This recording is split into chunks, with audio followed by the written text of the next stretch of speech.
Divorced his wife because she stole from his dying mother. This should be a doozy. Let's hear it. The mother-in-law's credit card spree. And the first question I asked was, how could this have happened? When mom is in the last stages of her life and not able to go out and spend anything.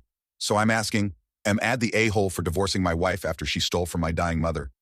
I, 38M, married Amy, 36F, 6 years ago. My mother, 67F, was diagnosed with stage 4 cancer 2 years into our marriage. It was devastating. My mom was my best friend, and watching her decline was the hardest thing I'd ever experienced. Mom moved in with us for her final months. She wanted to be with family, not in a hospital. Amy seemed supportive initially, helping with meals and medication schedules. I was grateful. Mom's finances were simple.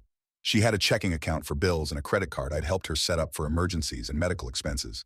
She'd asked me to monitor them to make sure nothing fell through the cracks during treatment. I checked weekly. Then I noticed unusual charges.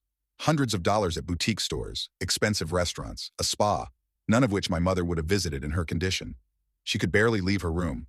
When I asked Mom about it, she was confused and said she hadn't used that card in weeks. I called the credit card company and requested detailed statements. Over 3 months, there were over $23,000 in unauthorized charges. I asked for transaction details, including locations and times. Most occurred while I was at work and my mother was home with Amy. I felt sick. I checked security camera footage from our doorbell and living room cameras. Clear evidence of Amy taking my mother's wallet from her purse, using the cards, and returning them.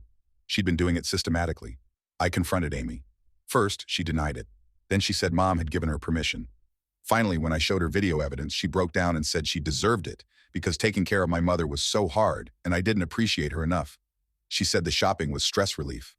My dying mother's money was funding my wife's shopping addiction. I was beyond fury. I was disgusted.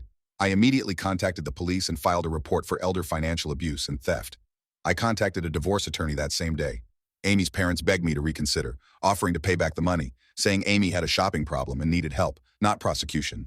And this is probably how my wife got so entitled, and going down this rabbit hole so far is that her parents probably always looked the other way. And that's no good.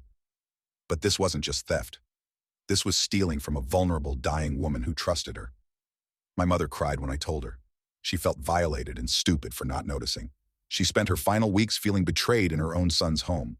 Amy was charged with felony elder abuse and theft. The district attorney took it seriously because of Mom's terminal condition and vulnerability. Amy took a plea deal, probation, restitution, and community service, plus a permanent record. The divorce was uncontested. I wanted her out of my life. Amy's family paid back the stolen money, which went toward Mom's final medical bills and eventually to her estate.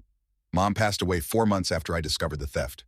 I'm grateful I could make her final weeks more comfortable, but I'll never forgive Amy for tainting that time with betrayal.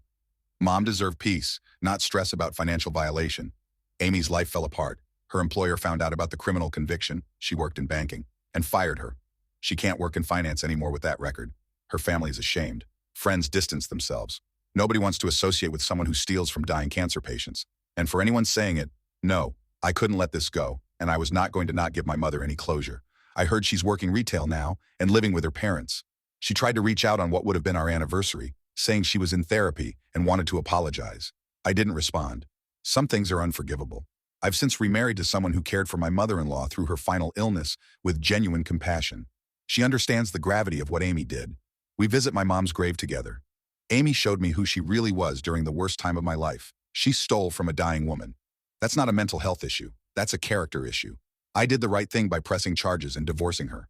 My only regret is that my mother had to know about it before she died. So everyone, yes, I know. This is a dastardly story, and I know that what I do, it was right. But I just want to know, what are your thoughts on it? Am I the a-hole? Don't forget to come in and share and chime in, talk about what you've been through as far as this goes.